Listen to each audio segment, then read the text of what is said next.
Russ.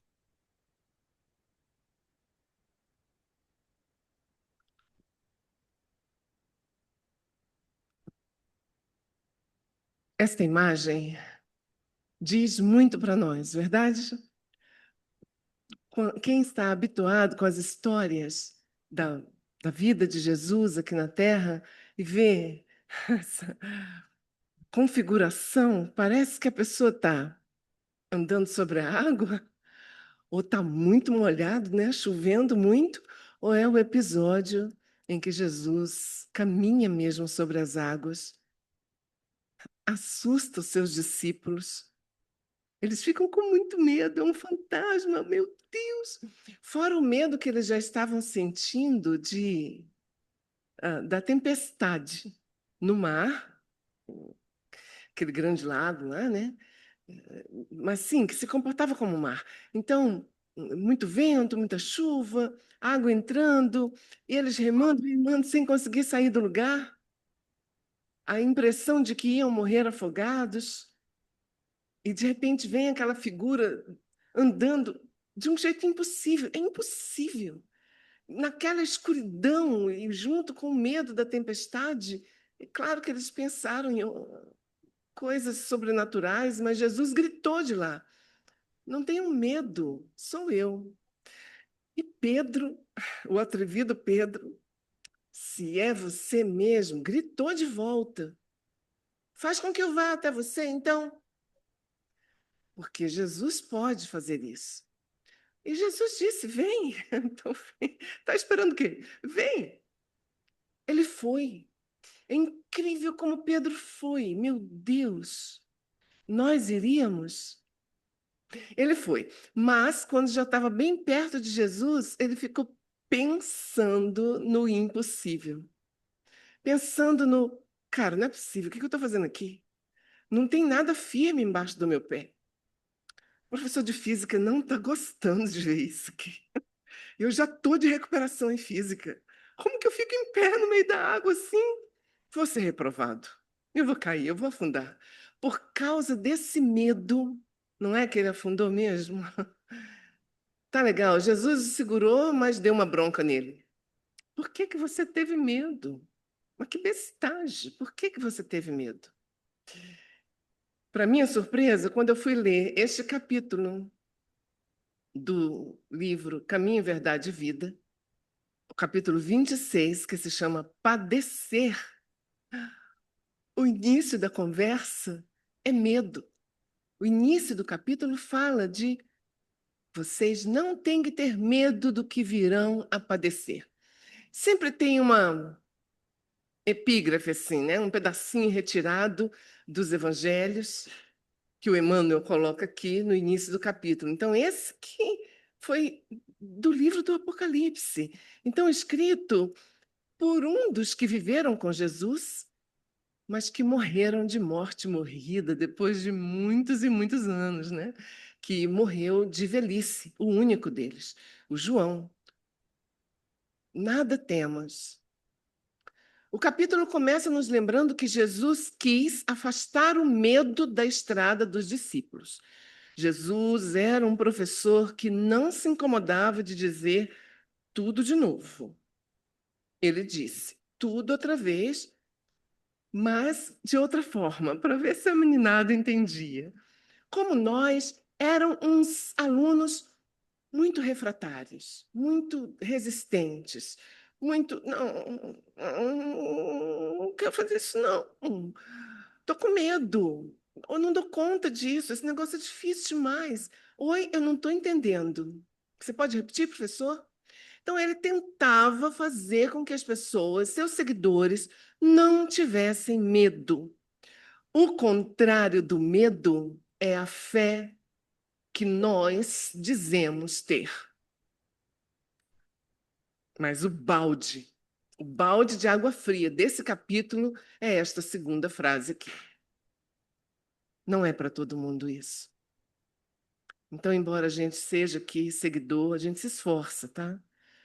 A gente é um aluno assim que é fraco, mas se esforça. Faz as coisas, faz as tarefas, Mas, eventualmente, nós estamos com medo, nós estamos duvidando. Mais do que duvidar, a gente olha para o sofrimento, senta e esperneia. Sabe aquela criança? Que comigo? Somos nós. Nós não recebemos bem aquilo que o Pai nos envia. Parece que a fé não é para todos.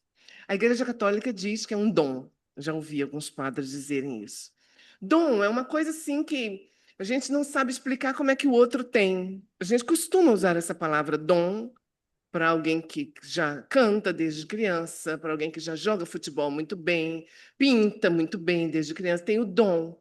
É algo que ela vai desenvolver, sim, se quiser, se não for uma aluna muito rebelde, vai se curvar ao estudo, mas ela já tem um germe. A fé parece que é isso mesmo. E por isso que os meninos de Jesus diziam às vezes assim: aumenta a nossa fé, então. Pega aquela varinha de condão, faz plim, faz a nossa fé aumentar. Naquele episódio em que Jesus falou do grão de mostarda, se a sua fé fosse do tamanho de um grãozinho, você faria essa montanha se deslocar aqui. Ele usava umas figuras muito fortes. Era bem impactante. Depois que o tempo passa, a gente fica querendo achar que não era tudo isso, não, que ele dizia, mas era. Ele estava querendo dizer isso mesmo, deslocar a montanha. Mas a gente tem dificuldade. A gente tem dificuldade de compreender porque nós não queremos aquilo. Porque, no fundo, o que a gente quer é permanecer nesse lugar quentinho, acomodado, fazendo o nosso dia a dia arroz e feijão e pensando que somos pessoas de fé, nos orgulhando tolamente de que isso que estamos fazendo é a ação de quem tem fé. Conciliado com o medo, se existe o medo é porque, Senhor, aumenta a nossa fé. Ainda não deu para gente. Fé é confiança plena.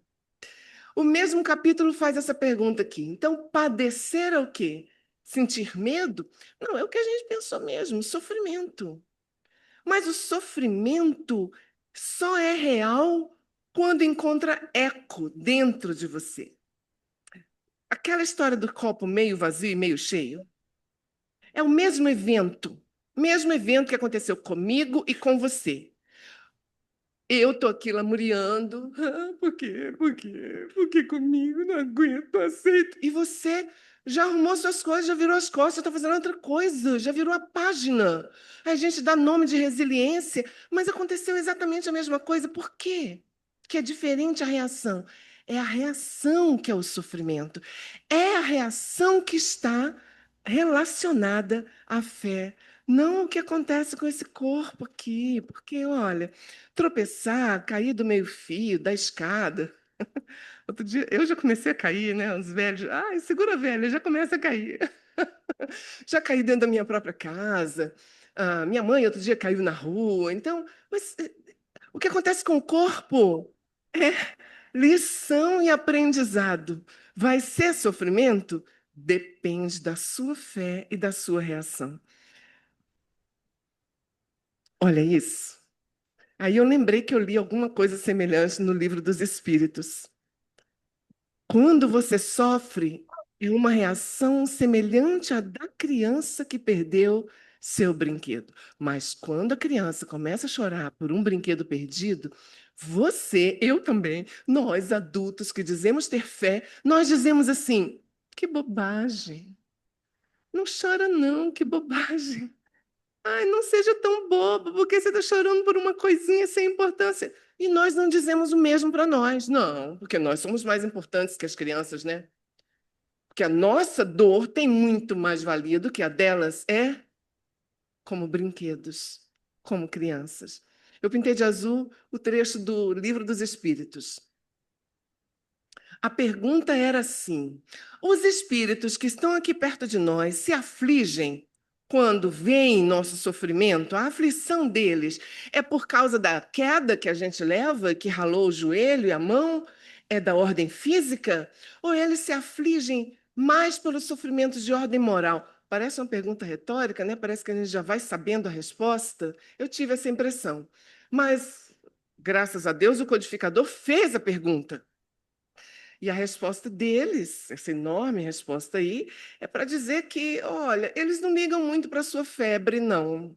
Para cólica, para isso que você, Elisa, fica só reclamando aí que são os efeitos da menopausa nesse seu corpo. Eles não ligam, não. Porque eles sabem que isso aí é meio para você evoluir. Eles vão se afligir pelos males de ordem moral. Porque os males físicos são todos passageiros. Quando eles nos veem chorando pela dor de cabeça, dor nas costas e dor nas pernas, aqui é a segunda linha, ó. Eles acham assim que é igual às mágoas pueris das crianças. Olham para a gente como se fosse uma criancinha chorando e fazendo birra. Sabem, como nós sabemos, que aquilo vai passar. Aquela irritação dos dentinhos nascendo, aquilo vai passar e faz parte da evolução da criança. Então, o que a gente faz é consolar, dizer, calma, calma, a gente vai distraindo a criança, mas não dá aquela. A gente não tem um sofrimento relacionado àquilo. Assim é a reação dos espíritos, mas eles se compadecem de nós quando fraquejamos moralmente. O corpo é que é instrumento da dor, esse corpo físico. Mas, quando a gente desencarna, resta uma lembrança da dor que a gente sofreu aqui, especialmente das dores de ordem moral, das dores afetivas. Eu quero imaginar também que as dores ligadas à ansiedade, à síndrome do pânico, à depressão, têm uma ordem física e emocional muito íntimas, né? Muito relacionadas, muito coladas. Aqui, o livro dos Espíritos nos dá um tipo de exemplo assim, ó. Nós, encarnados, sabemos que às vezes você se lembra de uma dor e sente outra vez. Como você sofre de novo por causa da lembrança, como se estivesse vivendo outra vez. É isso que acontece com os espíritos também. Eles falam de gente que tenha um membro amputado e diz que sente dor no membro amputado. Claro que aquele braço não está mais ali, mas é esse tipo de reminiscência que sobra como sofrimento para alguns espíritos que estão muito apegados ainda ao corpo físico. Então, ainda é um padecer pós-mortem, depois do desencarne. Está de preto aquilo que eu tirei do livro, do capítulo 26 do livro Caminho, Verdade e Vida. Numerosas criaturas se sentem assim penalizadas, em sofrimento, porque que elas não conseguem realizar o intento mal. Elas não conseguem ajuda para a prática do mal. Rezam para conseguir uma coisa ruim, não alcançam esse intento. Eu fiquei chocada lendo isso, porque eu não imaginava que alguém fosse rezar por isso. E ainda não consegui transformar isso em realidade na minha mente, não, mas o pessoal está falando, Emmanuel contou, Chico contou para a gente, eu trouxe para vocês. Revoltam-se porque não lhes é possível a prática do mal. Outras se revoltam porque Deus não lhes atendeu aos caprichos, mas são caprichos perniciosos. São caprichos do tipo, deve ser do tipo. "Ah, tomara que eu consiga colar na prova e o professor não veja. Ah, eu atravessei, como é que é?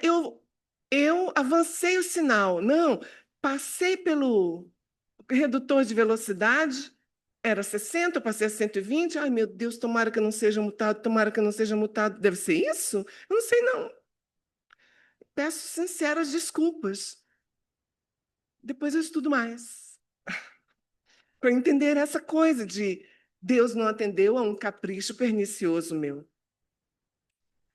Quando um espírito diz que sofre, de que natureza é o seu sofrimento? São angústias morais. Então, na verdade, deve ser esse tipo de ação que continua doendo depois. São sofrimentos de ordem moral, como que arrependimento pela consciência daquilo que eu desejei, daquilo que eu fiz, pernicioso em vida. Na sexta-feira, a gente estuda um livro, Céu e Inferno. Infelizmente, eu não tenho conseguido participar o quanto eu gostaria, mas recentemente estive lá de novo, não teve aula numa sexta-feira aí, eu fui lá, e a gente ouve os relatos de alguns espíritos que nos contam os seus sofrimentos ligados à consciência do que eles viveram de errado quando estavam aqui. Talvez esteja ligado a isso, esse sofrimento depois do desencarne, ligado à consciência e ao arrependimento do que se fez. Essa pergunta aqui já fala de se o espírito é legal e ele está encarnado aqui, ele sofre tanto quanto aquele outro espírito que é inferior, diz que sofre do mesmo jeito. Vai também cair do meio-fio, vai também cair da bicicleta, vai também ter dor de barriga porque comeu demais, vai também ter cólica, a menopausa também chega para ele. Então, de que serve aos espíritos terem seguido o caminho do bem se isso não os isenta dos sofrimentos da vida corporal? É a letra A da 133. A gente tem a ousadia de ir lá dizer que quer recompensa. Você pode me recompensar porque eu fui bonzinho? A gente ainda está naquela perspectiva de criança que quer ganhar um docinho. Mas a resposta dos espíritos é: o que eles ganham é que chegam mais depressa ao fim. Porque o sofrimento aqui, você não está entendendo, estou lhe dizendo pela 50ª vez, o sofrimento do seu corpo aqui é para o seu espírito ficar melhor, criatura. Está melhorando. Então agradeça. É lição que você está recebendo, não é castigo. Eu preciso me apressar, o meu tempo está acabando. Existe um tipo de sofrimento que é resultado de mau conselho dos amiguinhos levados que ficam em torno de nós. Em torno de nós ficam todos, os levados e os santinhos, igual nos desenhos animados de Pato Donald e Tom e Jerry, com o anjinho de um lado e o demôniozinho do outro, né? Então fica todo mundo ao redor.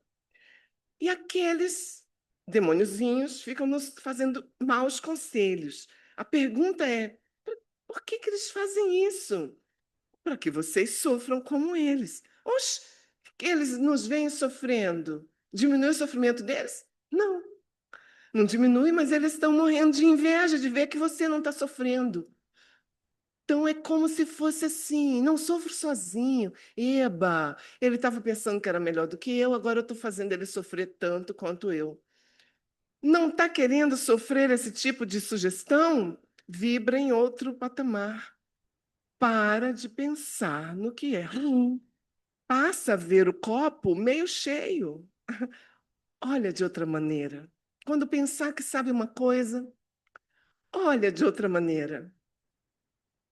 Os espíritos imperfeitos, então, veem a nossa felicidade e sofrem e tentam nos convencer a fazer companhia para eles naquilo que eles estão chamando de sofrimento injusto. Mas eles só falam isso porque se esquecem do nosso livre arbítrio. A pergunta 258 é assim: antes de começar a nova existência corporal, o espírito tem consciência do que vai acontecer? Tem previsão do curso da vida terrena? A resposta quebra essa pergunta, que diz: oxe, como assim tem consciência? Ele pede. Ele pede as provas que virá a enfrentar aqui. Na escola também, a escola onde a gente é tão. Eu vivo comparando, né, com os meninos. Você quer fazer faculdade? Quero. Estou rezando para isso. Vou me pintar todo quando eu passar na faculdade. Passei no meio do semestre e já está dizendo: ai, meu Deus, que horrível, que difícil. Não, é muito difícil isso. Por que que é assim? Por quê? Oi, pera, não foi você que fez a prova? Que quis entrar? Que pediu, que rezou a Deus para entrar? Por quê? Está se queixando agora daquilo que é inerente ao que você pediu. Então, a gente pede para viver a vida que nós temos. Então não era para ficar reclamando e dizendo que injustiça. Verdade que a gente não pede, nós não temos uma definição exata de cada reação. Isso a gente pode, pela nossa liberdade mesmo, durante a nossa existência, nós podemos alterar. Aquela fala que seu Valmir gosta tanto, né? Um gesto de amor cobre uma multidão de pecados. A gente vai aprendendo a amar aqui e vai pagando a nossa conta. Então, os nossos sofrimentos estão muitas vezes relacionados, aqui na Terra, às nossas reações. É tempo de colheita, dia após dia. Essa fala aqui, que está com essa outra cor, não está no Livro dos Espíritos, nem no Caminho, Verdade e Vida, mas está numa publicação que recentemente a Estela Sancho colocou no grupo da casa. E na publicação, um pedacinho dizia que a pessoa não enxerga a realidade. E ela fica botando a culpa nos outros. Mas enquanto não se convencer de que cada dia é dia de colheita e também de semear, eu tenho que incluir. Você colhe e semeia no mesmo dia. A semeadura é totalmente livre. Totalmente livre. Engraçado que você não fica pedindo a Deus a semente, né? A gente não costuma pedir. A gente depois se queixa do que está colhendo. Na hora de semear, a gente tinha que saber pedir também. Meu Deus, me guia aqui, o que que eu devo fazer? Guia minha mão, dá-me um coração igual ao teu. Mas não, a gente sai distribuindo as sementes que quer. É lógico que aquilo vai frutificar. Aí na hora de colher começa, poxa, tem espinho. Mas que negócio duro é esse que eu estou colhendo aqui? Para! Não quero mais, não quero também. Senta e chora e esperneia, e quando desencarna, ainda fica falando dos altos sofrimentos, sem se dar conta de que tudo é colheita. E aí a gente começa a viver uns ciclos de repetição, era disso que a publicação falava. E de novo, e de novo, e de novo, porque a vida insiste, você está de recuperação. Tem que tentar outra vez, e outra vez, e outra vez, até você se dar conta de que é com você. Tem que mudar de atitude. Uhul, estou conseguindo terminar. Isso daqui é o final do livro já, o final do capítulo. Nossa, olha para outra, do livro. No fim do capítulo vem o conselho de Emmanuel. Você quer participar do espírito de serviço evangélico? Nós todos aqui queremos. Eu quero seguir o evangelho, então precisa partilhar das decisões do mestre. São decisões bem radicais. É preciso cumprir os desígnios divinos do Pai que está no céu. Jesus deu esse exemplo, seguiu os desígnios doloridos do Pai que está no céu. Mas sem sentir medo. Não é para sentir medo daquilo que a gente possa vir a sofrer. Não há sofrimento. Aquilo que está acontecendo é apenas aprendizagem. Não é sofrimento. A gente às vezes se assusta, sabe? Porque as coisas parecem difíceis. É o medo que transforma o degrau em outra coisa, mas é apenas um degrau, é degrau. Essa é uma fala que eu tenho com meus pimpolhos. Recentemente, nós fizemos um sarau que acontece todo ano, e no dia seguinte, um aluno que teve essa experiência pela primeira vez me escreveu dizendo: professor, obrigada, eu achei que eu não fosse conseguir. E que bom que você insistiu comigo. E eu disse a ele isso que estou dizendo a vocês, que as dificuldades têm essa característica inerente a elas, faz parte delas. Quando você enfrenta, que passa por elas, você olha para trás e pensa: eita, não é tão grande como eu pensei. Mas olhe para onde você olha. para trás e para baixo, porque você está mais na frente agora. Não foi ela que se deslocou, foi você que evoluiu, você que andou. Não andou só para frente, andou também para cima. É um degrau. A gente não tem que ter medo dos degraus. Tem que fazer como o personagem do desenho animado do Shrek. Quando você encontrar uma escada, ela vai ver com você. Hã? Essa escada vai ver quem é que manda. Isso mesmo. E a última frase do capítulo nos lembra que Deus é justo. Reclamar é colocar isso em xeque. É preciso prestar muita atenção no que se diz. É como se você dissesse que Deus errou. Presta atenção. Ele é magnânimo e é justo. Maria Lúcia vive nos lembrando nas reuniões. Deus não erra. Então é você que está olhando pelo ângulo equivocado. Se ele não erra e ele é justo, e está acontecendo uma coisa dolorida com você, não é um padecimento, porque papai não faz isso. Papai não distribui padecimento, papai distribui corrigenda. Ele disse para você ficar sem o celular, porque você tem que se corrigir. Não é para você sofrer, é para se corrigir. Então, o que papai está fazendo com você é para que você aprenda e se corrija. Um pai dá corrigendas, e toda corrigenda aperfeiçoa. Meus irmãos e minhas irmãs, cada um de nós deve guardar no coração essa recomendação. Não tenha medo. Muita paz.